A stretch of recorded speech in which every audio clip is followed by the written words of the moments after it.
Say his name, Laquan McDonald. 16 shots were fired within 15 seconds into the body of 17-year-old Laquan McDonald.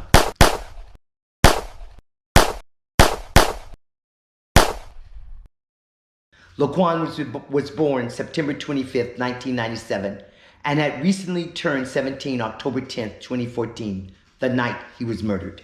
The 17 years of Laquan's life were a living hell, his words. From the age of 3, Laquan's home life was erratic and unstable. He was removed from his mother's custody, Tina Hunter, in 2000 for neglect. 2 weeks before Christmas, the state of Illinois was granted temporary custody. Laquan was placed in a foster home, but removed for alleged abuse. February 2000, he was moved to an unnamed relative for less than 7 months. How does a state have custody of a child, but doesn't know the name of the person he lived with for 7 months? Just asking.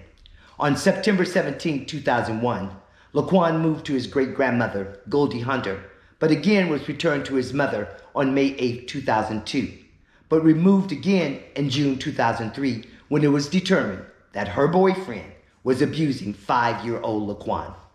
In July 2003, Laquan returned to his great-grandmother's house, and she became his legal guardian in January 2008. Finally, life seemed to be turning in Laquan's favor when his great-grandmother died in the summer of 2013. Laquan was 15. Laquan was alone and homeless again. He was placed in a residential center. At 17, Laquan was attending an alternative high school and worked in the Youth Advocates program after school. By all accounts, he was considered a good student and attended classes regularly and was making an effort to change the direction of his life. Laquan had resilience. He fought to overcome mental health struggles, involvement with drugs and gangs, and was surviving as a ward of the state. But Laquan did not survive the encounter with police Jason Van Dyke. October 10, 2014, at approximately 10 p.m., 5 officers responded to a call on South Pulaski Road in Chicago for a report of cars being vandalized. The facts are disputed, but the truth of Laquan's murder would never have been revealed if not for investigative reporting of journalists and a whistleblower that revealed the existence of a video that recorded Laquan's murder. The city of Chicago denied the release of the video footage 15 times, and it took more than a year before it was released to the public.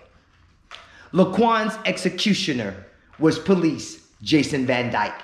Van Dyke was a 14-year veteran of the Chicago Police Department and had had 20 citizen complaints filed against him beginning in 2001, but not one resulted in disciplinary action. Of the 20 complaints, 10 alleged excessive force, and in 2 firearms were used. Would Laquan be alive if Van Dyke had been disciplined or fired? Just asking. Van Dyke was on the scene for less than 30 seconds and began shooting approximately 6 seconds after getting out of his car. Does 10-year-old Tamir Rice come to mind? The video shows Van Dyke advancing on Laquan as Laquan is walking away. When Van Dyke fired the first shot that hit Laquan, it spun Laquan, and he fell to the ground. Van Dyke fired more shots into him, 16 gunshots in 15 seconds, expending the maximum capacity of his 9mm semi-automatic weapon. The autopsy pictures show that Laquan was shot in his chest, neck, back, arms, right leg, and a graze wound to his left scalp. 9 of the 16 shots hit Laquan in the back.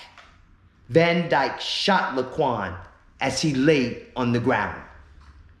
Journalists noted inconsistencies between the story the police had told and the autopsy report.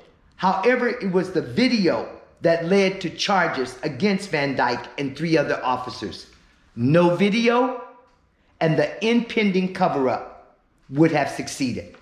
The police report had approximately 400 pages of trumped up, drummed up, handwritten, and typed report.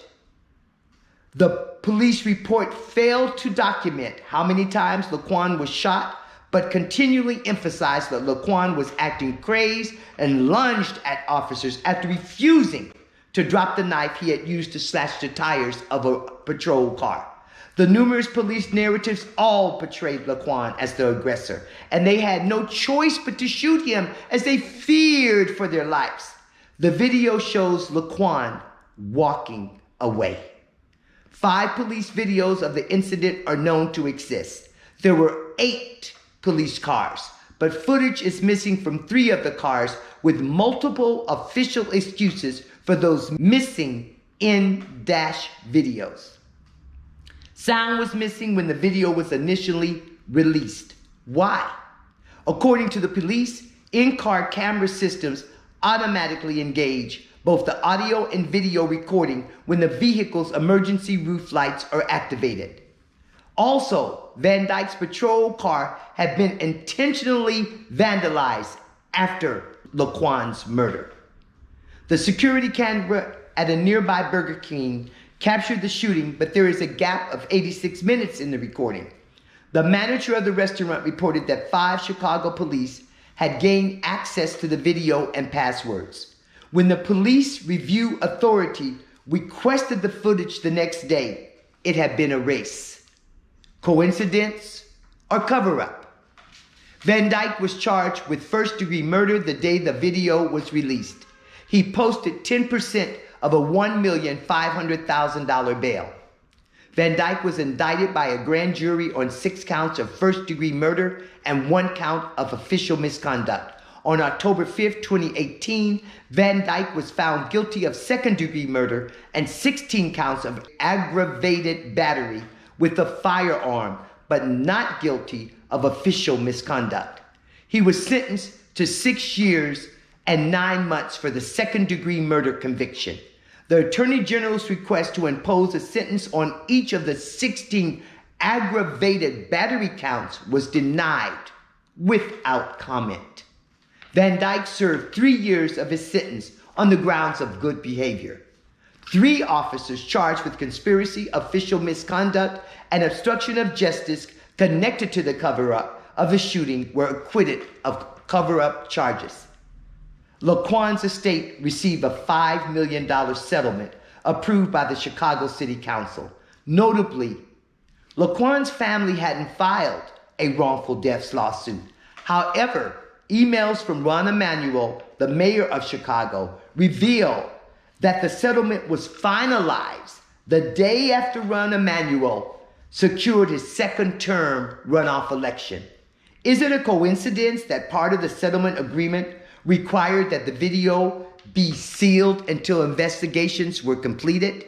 The city council was not shown the dashcam video before approving the settlement. Approval of the settlement took only 5 seconds out of a 2-hour, 45-minute meeting. The business of paying for police murdering unarmed black people doesn't take long. Just saying.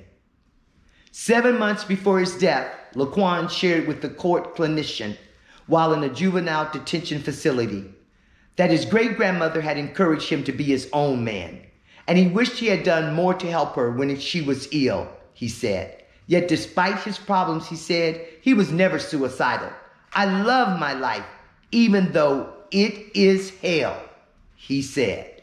When asked to list 3 words to describe himself, Laquan was at a loss to come up with even one.